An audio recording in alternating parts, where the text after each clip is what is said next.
Hi friends, welcome to my channel. இன்றைக்கி நம்ம பார்க்க போகிறது பொன்னாங்கண்ணி கீரை கடையில் தாங்க.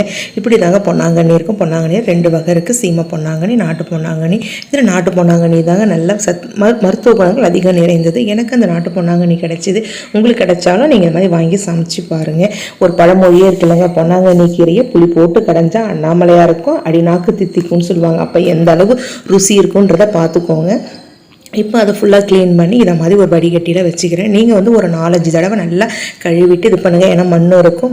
இது மாதிரி கழுவி நீங்கள் ஒரு வடிகட்டியில் வைங்க. தண்ணி நல்லா வடிஞ்ச பிறகு நம்ம கடையிறதுக்கு நம்ம தேவையானதை செய்யலாம். இது பொதுவாக கீரைகளில் அதிக மருத்துவ குணம் உள்ளதுங்க. அதுவும் கண் சம்மந்தப்பட்ட பிரச்சனைகளுக்கு ரொம்ப அருமருந்துன்னு நம்ம சொல்லலாம். ரொம்பவே உடனடி தீர்வு கொடுக்குற ஒரு பொருள் அப்படின்னு சொல்கிறாங்க. பார்க்கவே எவ்வளோ பச்சை பசேன்னு இருக்குன்னு பாருங்கள். பார்க்கவே சாப்பிடணும்னு போல தோணுது பாருங்கள். அந்த அளவு இருக்குது. இதுக்கு நான் ஒரு பாத்திரத்தை வச்சுட்டு நான் 2 டம்ளர் தண்ணி போட்டேன். ஏன்னா எனக்கு கீரை கொஞ்சம் அதிகமாக இருந்ததா, அதனால் 2 டம்ளர். நீங்கள் கொஞ்சம் கீரை கம்மியாக இருக்குன்னா நீங்கள் அதுக்கு தகுந்த மாதிரி தண்ணியை குறைச்சிக்கோங்க. தண்ணியை ஊற்றி தண்ணி நல்லா கொதி வந்ததும் உங்கள் காரத்துக்கு தகுந்த மாதிரி நான் 4 வரமிளகாயை 2 கிள்ளி அதில் போடுறேன். போட்டது கொஞ்சம் நேரம் அது அப்படியே அந்த மிளகா லைட்டாக வெந்ததுமே 3 தக்காளி பழம், ஒரு 10 பல்லு பூண்டை தோல் உரித்து வச்சுருந்தேன், அதையும் அதில் போட்டுடுங்க.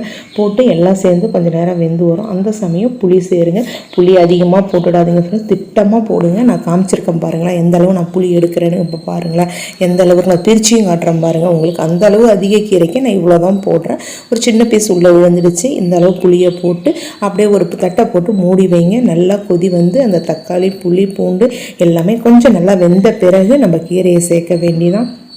பொதுவாகவே நம்ம பொன்னாங்கண்ணிங்கிற மாதிரி நம்ம மேனியை பளபளக்கிற தன்மையை வைக்கிறதுக்கும் இந்த பொன்னாங்கண்ணி கீரைக்கு உண்டு. அதனால் நம்ம உடம்பு நல்லா ஷைனிங்காக இருக்கணும்னா இந்த பொன்னாங்கண்ணி கீரையை அடிக்கடி நம்ம சாப்பிட்லாம். இப்போ பாருங்கள் தக்காளி எல்லாமே ஓரளவு வெந்துருச்சு.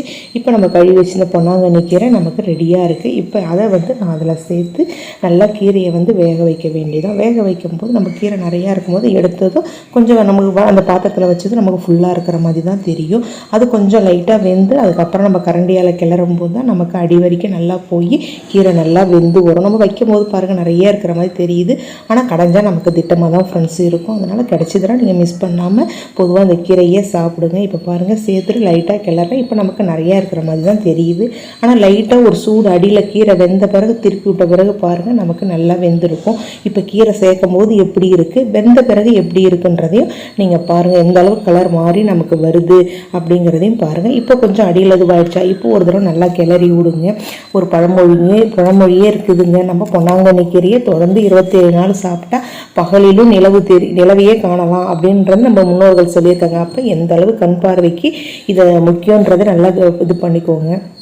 நம்ம கண் எரிச்சல் பொதுவாக கண் எரிச்சல், கண் ரெட் ஆகும் இல்லையா, நமக்கு அதெல்லாம் சரி பண்ண நமக்கு ரொம்பவே அடிக்கடி சாப்பிட வேண்டிய பொருள். இப்போ பாருங்கள் வெந்த பிறகு எப்படி இருக்குன்னு பாருங்கள். நல்லா கலர் மாறி நமக்கு தண்ணியெல்லாம் சுருண்டு வந்துருச்சு. இப்போ நான் சட்டியில் கடைய போகிறேன். அதுக்கு கீரைக்கு தேவையான உப்பை போட்டுட்டு நான் ஃபஸ்ட்டு மத்தால அப்படியே லைட்டாக உப்பை போட்டு தீத்திட்டு அதுக்கப்புறம் தான் நான் கீரையை ஃபுல்லாக அதில் ட்ரான்ஸ்ஃபர் பண்ணுவேன். அதை மாதிரி இது பண்ணும்போது நமக்கு உப்பு நல்லா கரைஞ்சே வந்துடும். அதே சமயம் நமக்கு கடையிறதுக்கும் ஈஸியாக இருக்கும். இப்போ கீரையை ஃபுல்லாக அதில் சேர்த்துட்டு நல்லா மழை நீங்கள் நல்லா கடைஞ்சி எடுத்துக்கோங்க. கடைஞ்சி எடுக்கும்போது நல்லா டேஸ்ட்டாக சூப்பராக இருக்கும் ஃப்ரெண்ட்ஸ்.